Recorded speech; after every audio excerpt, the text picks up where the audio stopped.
এখন আমরা কোথায় যাচ্ছি সেটা কি তোমরা কেউ বলতে পারবে? জানি না। তাহলে চলো আমি বলি। আসলে আমাদের বাড়ির কাছেই এই যে বাড়িটা দেখছো, এখানে ছিল গণেশ পূজার নিমন্ত্রণ। তো প্রসাদ খেতে চলে এলাম আমরা। আর এখানে প্রসাদ খেতে এসে দেখো, আগের মানুষরা উঠে পারেনি, আমরা তাদের ঘাড়ের উপরে উঠে বসে। আমরা কিন্তু বেশ ছ্যাবলা আছি।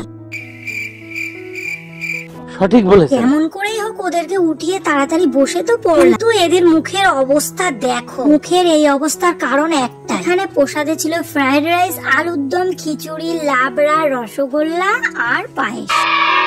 তারাও এত খুশি হওয়ার কিচ্ছু হয়। এরা সবাই কান্না করতে করতে বাড়ি যাচ্ছে, তার একটাই কারণ, এরা কিচ্ছু পায়নি, শুধু খিচুড়ি আর একটা করে লাড্ডু পেয়েছে।